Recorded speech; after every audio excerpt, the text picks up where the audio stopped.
Donald Trump recently gave a speech in Saudi Arabia. We're not 100% sure. I think everybody is confused right now on what he is doing, posturing towards the Islamists in the Middle East. But we know the Gulf countries are onto something special as well. The only thing is that most people don't understand is this appeasement of Qatar. Very strange. But what's up, everybody? I am your white colonizing Zionist prince, Tal the Traveling Clat. Please do subscribe to the channel, and let's get right into Donald Trump. Places like Dubai and Abu Dhabi, Doha, Muscat, the transformations have been unbelievably remarkable. Before our eyes, a new generation of leaders is transcending the ancient conflicts of tired divisions of the past and forging a future where the Middle East is defined by commerce, not chaos, where it exports technology, not terrorism, and where people of different nations, religions, and creeds are building cities together, not bombing each other out of existence. We don't want that.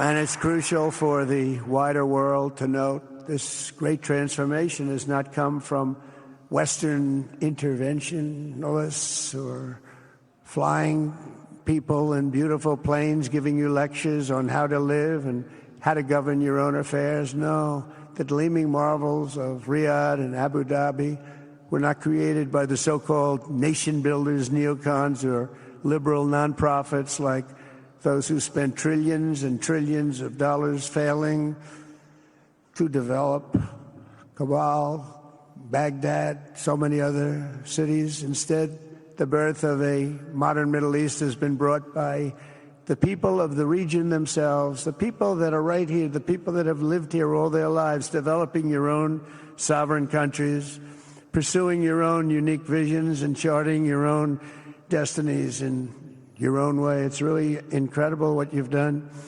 In the end, the so-called nation builders wrecked far more nations than they built, and the interventionists were intervening in complex societies that they did not even understand themselves. They told you how to do it, but they had no idea how to do it themselves. Peace, prosperity, and progress ultimately came not from a radical rejection of your heritage, but rather from embracing your national traditions and embracing that same heritage that you love so dearly.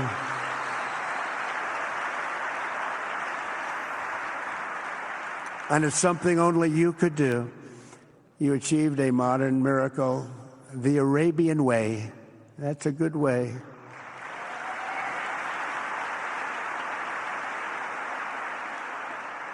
Today, the Gulf nations have shown this entire region a path towards safe and orderly societies with improving quality of life, flourishing economic growth, expanding personal freedoms, and increasing responsibilities on the world stage.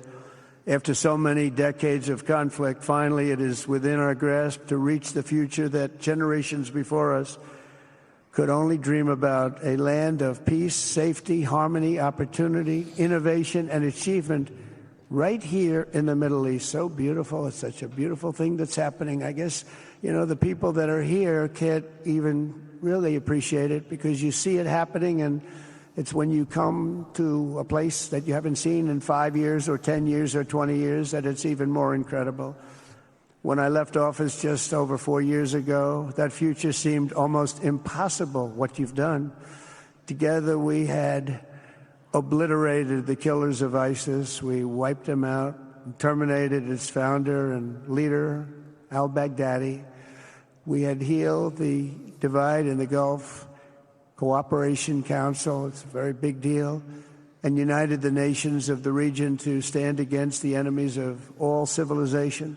We'd imposed unprecedented sanctions on Iran and starved the regime of resources to fund terror. They were unable to fund anything because they had no money left. They had no money.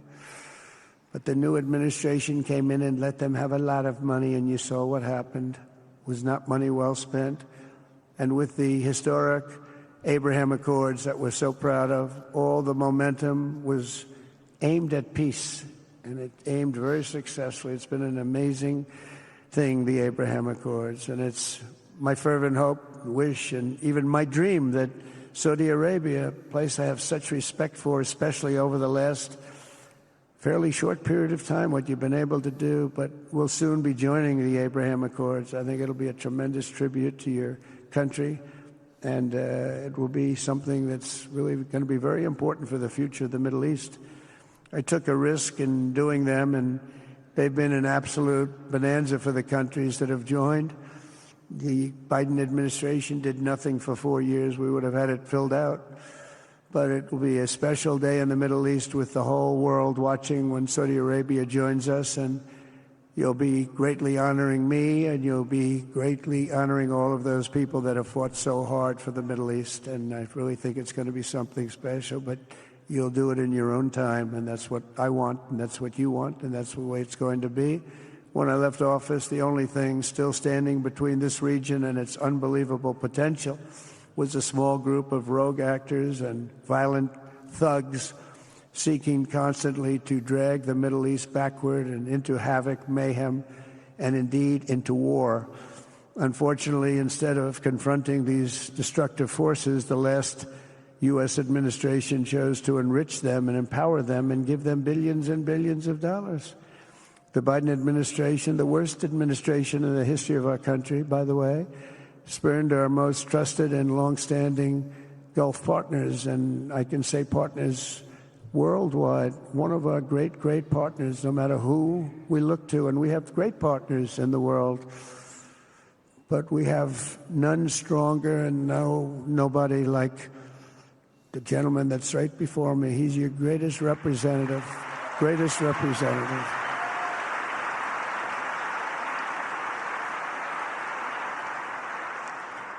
And if I didn't like him, I'd get out of here so fast. You know that, don't you? He knows me well. I do. I like him a lot. I like him too much. That's why we give so much, you know? Too much. I like you too much. Great guy. They lifted sanctions on Iran. The way Trump speaks to Mohammed bin Salman is just unbelievable. But we wouldn't have had the problems of October 7th if I were president. We wouldn't have had Ukraine, Russia if I were president. We wouldn't have had Abigate because there wouldn't have been any reason we were getting out, but we were getting out with dignity and with strength and power. But the way they got out was not good. I think it was the most embarrassing moment in the history of our country. And we've been working tirelessly to bring back all hostages held by Hamas. We brought back a lot already, but we're bringing back more. This weekend, we successfully negotiated the release of the last American hostage, Edan Alexander. Just came out a few hours ago, and we continue to work to get that war ended as quickly as possible. It's a horrible thing that's taking place.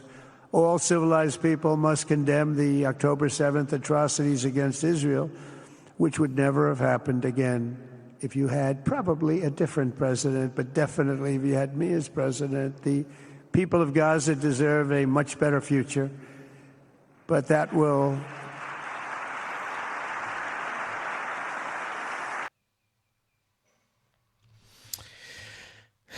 It's tense. It's tense and it's awkward. And I'm going to be honest with you guys, I'm going to save myself the potential arrest at the airport by talking about any of the Gulf countries, because I haven't visited any of them yet, and I want to. I also want to go there for my own peace-building projects, but I also want to go because I want to visit in the future, and you're not allowed to talk about any of them openly and honestly. So I don't want to give you my opinions on that matter, but I'll say this. I made a tweet about this the other day, and I got some flack for it. Everything that Trump is doing right now is seemingly very weird and very awkward. The man is a businessman, and his intentions of expanding the Abraham Accords, and I know this is going to sound controversial, but no matter how he does it, if he's able to expand them and get more countries into it, that is a net benefit for planet Earth. It is a net benefit for the Middle East, and that's the truth.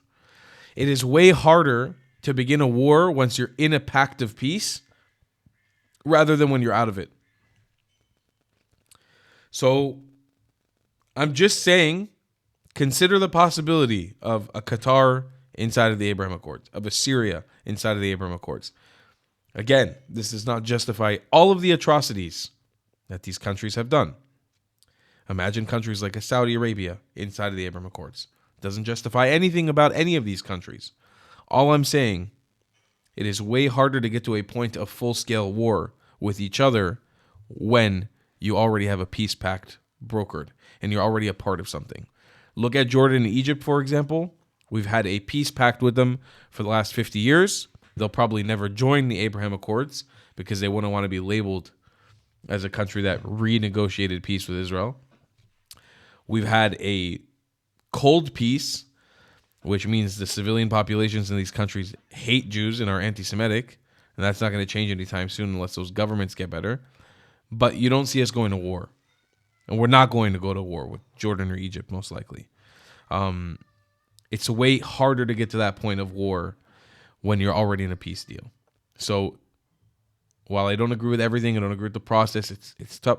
Let's give time to Trump to cook a little bit. I really believe in that. Let's give him a little bit of time, let him cook up some more stuff, and let's see what he gets us to. It could be something good. I'm not saying it is. I'm saying it could be. Let the man cook real quick. That's all I'm saying. Let's just watch. I'll admit if I'm wrong when I'm wrong, but let's just watch. Ladies and gentlemen, if you want to support this channel, the best way right now is to subscribe. We really want to get to 400,000 subs. We're almost there. Help us get to the 400,000 subscriber mark. Also, you can buy merchandise like this white colonizer shirt in the description below. And I'll see you guys in the next one. I love you a long time. Goodbye, Klats. If you believe in my content and want to support me, just know your help is needed. There's a bunch of great ways to support me, being PayPal, Buy Me a Coffee, or joining my Patreon community down below. Patreon is the best way to support my channel, and you'll get a bunch of cool perks depending on what tier you join. Another great way to support me is by buying my merchandise on thetravelingclat.com. I regularly drop new merch designs like this beautiful hat or this amazing shirt, where you can support the channel and get something cool for yourself. I also have an amazing Discord community with people from all over the world. Thank you so much for your support.